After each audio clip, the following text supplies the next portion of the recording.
Question చూసుకుంటే 1 second after projection a projectile is traveling in a direction inclined at 45 degrees to horizontal.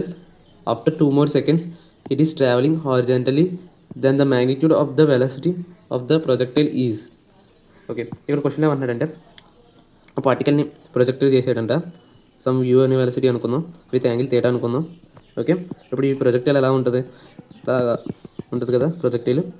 Okay, ఇప్పుడు ఏమంటున్నాడంటే 1 second తర్వాత project చేసిన తర్వాత 1 second తర్వాత, అంటే 1 second తర్వాత వెలాసిటీ వెక్టర్ హారిజంటల్తో 45 degrees మేక్ చేస్తుందంటే యాంగిల్.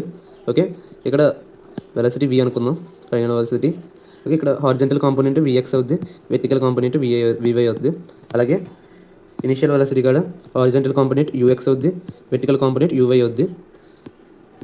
ఓకే, ఇక్కడ ux is equals to u cos theta అనుకోవచ్చు, uy is equals to u sin theta కూడా అవుద్ది.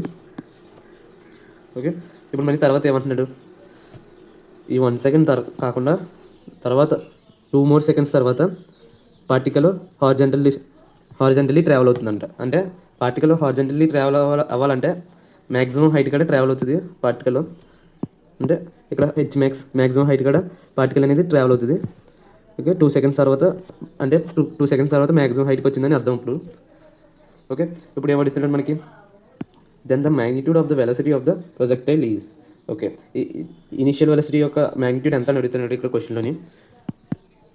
ఇనిషియల్ వెలాసిటీ మ్యాగ్నిట్యూడ్ ఎంత అని అడుగుతున్నాడు క్వశ్చన్లో. ఓకే, ఇప్పుడు ఇక్కడ ఫైనల్ వెలాసిటీ కూడా చూసుకుంటే మనకి tan 45 అవుద్ది ఫైనల్ వెలాసిటీ కూడా, vy బై vx అవుద్ది. tan 45 అంటే ఏంటి, 1, vy by vx, vy is equals to vx అవుద్ది. అంటే ఇక్కడ both horizontal component vertical component same అయినాయి ఇక్కడ. ఓకే, ఫైనల్ వెలాసిటీ కూడా ఇప్పుడు త్రూ అవుట్ ద మోషన్ మనకి horizontal component of the velocity same అవుతుంది. అంటే ux is equals to vx అవుతుంది. ఎందుకంటే మనకి ఫార్ములా తెలుసు ఒకటి, vx minus ux is equals to axt. Okay, మనకి త్రూ అవుట్ ద మోషన్ మనకి horizontal component ax is equals to 0 అవుద్ది. అంటే హారిజంటల్ యాక్సలరేషన్ ఉండదు ఈ ప్రొజెక్టైల్కి, ఓన్లీ వెర్టికల్ యాక్సలరేషన్ ఉంటుంది. ay ఈజ్ ఈక్వల్స్ టు -gతో ట్రావెల్ అవుతుంది ప్రొజెక్టైల్లోని పార్టికల్. ఓకే, ఇక్కడ ax 0 అయిపోతే మనకి vx is equals to ux అవుతుంది. ఓకే, ఇప్పుడు vx is equals to ux అయింది కదా, అలాగే మనకి ముందే వచ్చింది vy is equals to vx. అంటే దేర్ఫోర్ మనకి ఏమొచ్చింది లాస్ట్కి, vx is equals to vy is equals to ux, that equals to u cos theta అవుద్ది. ఓకే, ఇప్పుడు మనకి టైమ్ ఆఫ్ ఫ్లైట్ ఫార్ములా తెలుసు. మనకి టైమ్ ఆఫ్ ఫ్లైట్ ఫార్ములా ఏంటి, ty is equals to 2uy by g. ఇంకా time of flight ఏమవుద్దంటే, for suppose మనం half of the డిస్టెన్స్కి టైం ఎంత అయింది అనుకుందాం, టీ అనుకుందాం. ఇక్కడ కూడా టీ అవుద్ది మనకి. అంటే ఇక్కడ టీ అనుకుంటే మనకి ఈ హాఫ్ డిస్టెన్స్కి ట్రావెల్ అవ్వడానికి కూడా టీ అవుతుంది మనకి టైము. ఓకే, ఇప్పుడు 2 ఉన్నాయి కాబట్టి ఈ సగం తీసుకోవాలి టైమ్ ఆఫ్ ఫ్లైట్ నుంచి. అంటే మనకి ఏమవుతుంది ఇక్కడ, టీ ఈజ్ ఈక్వల్స్ టు, మనకి ఇది కూడా టీ ఇక్కడ, అంటే మనకి నాకు ఇక్కడ రాసుకోవడానికి సరిగ్గా అవ్వలేదు. ఓకే, ఇది కూడా టీ అవుద్ది ఇక్కడ నుంచి ఇక్కడ రావడానికి. కాబట్టి మనకి టీ ఏమవుద్ది, T is equals to time of flight by 2 అవుద్ది, that equals to uy by g అవుద్ది. T is equals to, therefore T is equals to uy ఎంత, u sin theta by g అవుద్ది. ఇక్కడ టీ ఏమవుద్ది అంటే, first మనకి ఎంత travel చేసింది, ఫస్ట్ మనకి 1 second ట్రావెల్ చేసింది, తర్వాత 2 seconds ట్రావెల్ అయింది. కాబట్టి టోటల్ ఏమవుతుంది మనకి 3 seconds అవుద్ది. సో మనకి టీ ఈజ్ ఈక్వల్స్ టు 3 అవుద్ది. 3 is equals to u sin theta by g, therefore u sin theta is equals to 3g అయింది.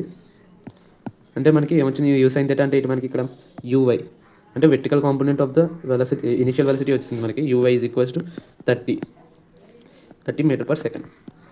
ఓకే, ఇప్పుడు మనకి ఏం కావాలి, horizontal component of the initial velocity కావాలి. ఇప్పుడు అది కనిపెట్టాలంటే మనకి ఇప్పుడు vy minus uy is equals to ayt కదా. అంటే ఏంటి మనకి, ఇప్పుడు నేను ఇక్కడ నుంచి ఇక్కడ వరకు ట్రావెల్ అవ్వడానికి ఈక్వేషన్ రాశాను ఇక్కడ. సో మనకి ఏమవుద్ది, vy అంతా మనకి vy is equals to vx is equals to ux, that equals to u cos theta కదా. Therefore u cos theta minus uy, that equals to ay అంటే -gt కదా. ఇప్పుడు uy అంటే ఎంత వచ్చింది మనకి, 3g వచ్చింది కదా ఇక్కడ పైన, ఇక్కడ uy 3g వచ్చింది ఇక్కడ మనకి. So u y is equals to 3g u cos theta that equals to minus g. T అంతా మనకి ఇక్కడ టీ ఇక్కడ నుంచి ఇక్కడికి రావడానికి ఎంత టైం పట్టింది మనకి 1 సెకండ్ పట్టింది కాబట్టి 1 అవుద్ది టీ ఇక్కడ. So 1 u cos theta is equals to 3g minus g therefore u cos theta is equals to 2g అయ్యింది మనకి. యూ కాస్ థీటా అంటే ఏంటి మనకి ఇక్కడ యూ కాస్ థీటా అంటే మనకి horizontal component of the initial velocity. So మనకి UX is equals to 10 మీటర్/సెకండ్ వచ్చింది. సో మనకి రెండు వచ్చేసినాయి ఏంటి వెర్టికల్ కాంపోనెంట్ వచ్చింది, హారిజంటల్ కాంపోనెంట్ వచ్చింది. ఇప్పుడు ఈ రెండింటిని ఈ ఫార్ములాలో సబ్స్టిట్యూట్ చేద్దాం. You magnitude is equals to UX square plus UI square that equals to UX square 10 square plus 30 square. 10 కాదు ఇది 20 సారీ, ఇక్కడ 2g కదా, 2g అంటే 20. సో 20 స్క్వేర్ అంటే 400 ప్లస్ 30 స్క్వేర్ అంటే 900 దట్ ఈక్వల్స్ టు 1300 వచ్చింది. సో మనకి ఇనిషియల్ వెలాసిటీ ఎంత వచ్చింది మనకి 10√3 మీటర్/సెకండ్ వచ్చింది. సో మనకి ఇచ్చిన ఆప్షన్లో option A is correct. Thank you.